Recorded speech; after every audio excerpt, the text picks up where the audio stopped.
स्वागत है मित्रों। कहानी को आगे बढ़ाते हुए जैसा कि हमने देखा था, लैन के घर में कोई आता है और लैन जैसे ही अपने घर का दरवाजा खोलता है वो अपने सामने चोई को देखकर चौंक जाता है। लैन चोई से पूछता है कि तुम यहाँ क्या कर रहे हो, क्यों आए हो यहाँ। चोई लैन को देखकर बहुत खुश होता है और चोई स्माइल करते हुए लैन से कहता है कि लैन, क्या आंटी घर में नहीं है, क्या घर में सिर्फ तुम हो। लैन बहुत रूडली पूछता है कि चोई, मैंने तुमसे पूछा कि तुम यहाँ क्यों आए हो। चोई बताता है कि लैन, कल मैं तुम्हारे अपार्टमेंट तुमसे मिलने के लिए गया था और तुम्हारा उधर ही इंतजार कर रहा था, पर तुम वापस नहीं आए। और जब मैं जाने लगा तब भगवान का शुक्र है कि रास्ते में मुझे तुम्हारे एकेडमी के टीचर मिल गए और मैंने उनसे तुम्हारे बारे में पूछा। तब उन्होंने मुझे बताया कि तुम्हारे घर में एक प्रॉब्लम आ गया है, इसीलिए तुमने कुछ दिनों का लीव लेकर तुम अपने घर आए हो, तो मैं तुमसे मिलने के लिए तुम्हारे घर चला आया। लैन चौंक कर कहता है कि क्या तुम इतने सुबह सुबह सिर्फ मुझसे मिलने के लिए इतने दूर तक आए हो। खैर, आ ही गए हो तो अंदर आ जाओ। खैर, चोई लैन के घर के अंदर आकर लिविंग रूम में बैठता है। लैन चोई को पीने के लिए पानी देता है। चोई कहता है थैंक्स लैन। लैन फिर से रूठ होते हुए कहता है कि चोई, दोबारा तुम मुझे इस नाम से मत पुकारना। चोई तब उदास होने लगता है और लैन से कहता है ओ ठीक है। फिर चोई पूछता है कि लैन, आंट और ग्रैंड माँ कैसी है और ऐसा क्या हुआ कि तुम्हें क्लासेस से लीव लेकर अपने घर आना पड़ा। लैन तब चोई के ठीक सामने बैठते हुए कहता है कि चोई, तुम ये जानकर क्या करोगे, तुम सिर्फ अपने काम से काम रखो और अगर तुम्हारा हो जाए तो तुम जा सकते हो। यहाँ पर चोई को गुस्सा आ जाता है। वो पानी का ग्लास टेबल में पटकते हुए कहता है कि लैन, तुम मुझसे ऐसे बात मत करो और कितनी बार जाऊँ मैं, और ऐसे भी 1 साल से ऊपर हो चुका है। फिर चोई स्माइल करते हुए कहता है कि खैर जाने दो लैन, पता है मेरे पास कितना कुछ है तुम्हें बताने को।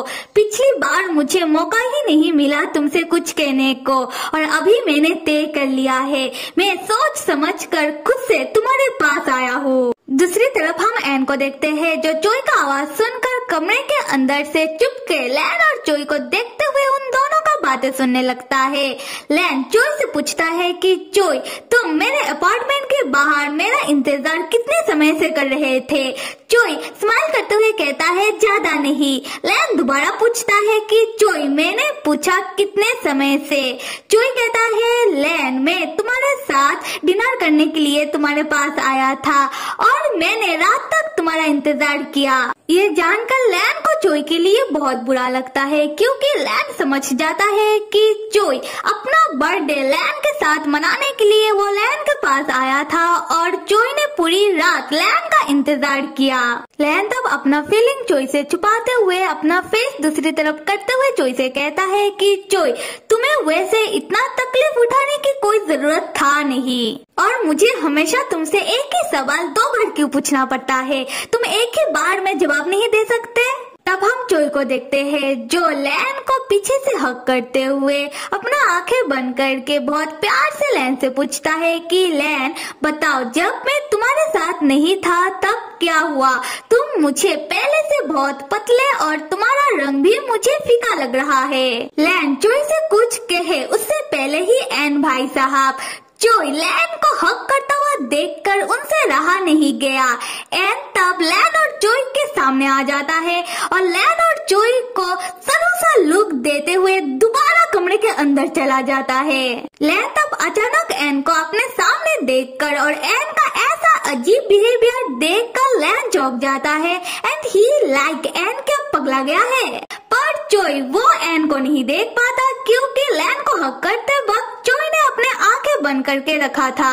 खैर लैन तब चोई का बाजू पकड़ लेता है और चोई को खींचते हुए घर के बाहर ले जाते हुए कहता है कि चोई चलो, बाकी बातें हम कहीं और चल के करते हैं। अगले सीन में हम लैन और चोई को एक साथ घर के बाहर बहुत सारे प्लेस में घूमते हुए देखते हैं जहाँ चोई लैन के साथ बहुत खुश है। चोई लैन से बहुत सारे बातें किए जा रहा था। चोई लैन को याद दिला रहा था कि कैसे पहले वो दोनों सबसे छुप छुपाते हुए कौन कौन से प्लेस में घूमने आया करते थे। तब हम लैन को देखते हैं जहाँ चोई लैन से बहुत सारे बातें कर रहा था, पर लैन चोई से एक शब्द तक नहीं कह रहा था। तब चोई की नजर एक पेट स्टोर की ओर पड़ता है और चोई लैन से कहता है कि क्या लैन को याद है, लैन ने इस स्टोर में एक कैट को देखा था और लैन को ये कैट बहुत पसंद था। लैन उस कैट को खरीदना चाह रहा था। उसके बाद चोई लैन से जिद करने लगता है कि चोई को आइसक्रीम खाना है, तो लैन चोई को आइसक्रीम खिलाने किसी आइसक्रीम शॉप में लेकर चले और यहाँ पर लैन को लगता है झटका, क्योंकि लैन इंसानों का खाना नहीं खा सकता और ये बात लैन चोई को नहीं बता सकता और साथ में लैन चोई को मना भी नहीं कर सकता। फिर लैन चोई को एक आइसक्रीम शॉप में लेकर आता है जहाँ चोई लैन का और अपना आइसक्रीम का पसंदीदा फ्लेवर ऑर्डर करता है और आइसक्रीम खाते हुए चोई लैन को बताने लगता है कि चोई को लैन की हर एक पसंदीदा चीज के बारे में याद है, जैसे कि लैन को आइसक्रीम में कौन सा फ्लेवर पसंद है। फिर जैसे ही चोई अपना आइसक्रीम खा लेता है, चोई को एहसास होता है कि लैन ने तो आइसक्रीम का एक बाइट तक नहीं खाया और यहाँ पर चोई को बहुत बुरा लगता है। चोई को लगने लगता है कि शायद लैन को चोई के साथ अच्छा नहीं लग रहा। चोई मायूस होकर तब लैन से पूछता है कि क्या लैन को पहले जो पसंद था अभी वो चीज पसंद नहीं, क्या लैन का पसंद बदल चुका है। फिर चोई लैन से कहता है कि सिर्फ एक और प्लेस में चोई लैन को लेकर जाना चाहता है, उसके बाद चोई लैन को और परेशान नहीं करेगा। हम लैन को देखते हैं जो चोई के सवालों का जवाब तो नहीं दे पाता, पर चोई के साथ चलने के लिए लैन मान जाता है। अगले सीन में चोई लैन को नदी किनारे एक ब्रिज के नीचे ले आकर पूछता है कि क्या लैन को ये प्लेस याद है।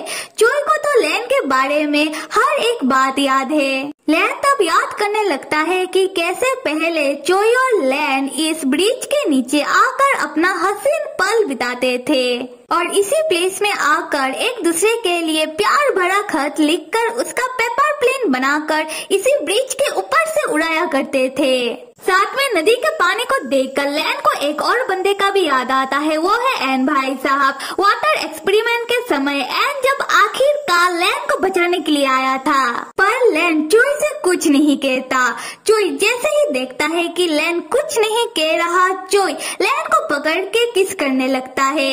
लैन तुरंत चोई का फेस पकड़ के खुद से अलग करते हुए चोई से कहता है कि चोई बस करो, अगर तुम्हारा हो गया तो तुम अभी अपने घर वापस चले जाओ। यहाँ चोई का सबर का बांध टूट जाता है। चोई लैन के शोल्डर को जोर से पकड़ के लैन के सामने फुट फुट के रोते हुए कहता है कि तुम क्यों चाहते हो बस करूँ, क्यों? जब से आया हो तब से तुमने मुझसे एक सवाल तक नहीं पूछा और ना ही तुम अपने बारे में मुझे कुछ बता रहे हो। लैन मुझे सच्चाई जानना है। लैन क्या तुम अभी मुझसे और प्यार नहीं करते? और लैन चोई को रोता हुआ देखता ही रह जाता है। लैन को देखकर ही समझ आ रहा है कि चोई को रोता हुआ देखकर लैन को तकलीफ हो रहा है। लैन चोई को शांत करना तो चाहता है पर वो कर नहीं सकता, लैन की मजबूरी है, क्योंकि लैन चोई को अपना सच्चाई बताकर उसे दुखी नहीं करना चाहता कि लैन अभी एक चलता फिरता लाश, एक ज़ॉम्बी बन गया है। लैन नहीं चाहता कि चोई लैन को लेकर परेशान हो। लैन नहीं चाहता कि चोई लैन के वजह से कभी भी कोई भी मुश्किल में पड़े। लैन चोई के साथ जैसे भी बिहेव कर रहा है सिर्फ चोई की भलाई के लिए। तो मेरे प्यारे मित्रों, कहानी कैसा लग रहा है? कहानी को आगे देखने के लिए लाइक, सब्सक्राइब और कमेंट करना तो बिल्कुल भी मत भूलिएगा। Till then stay with me and see you.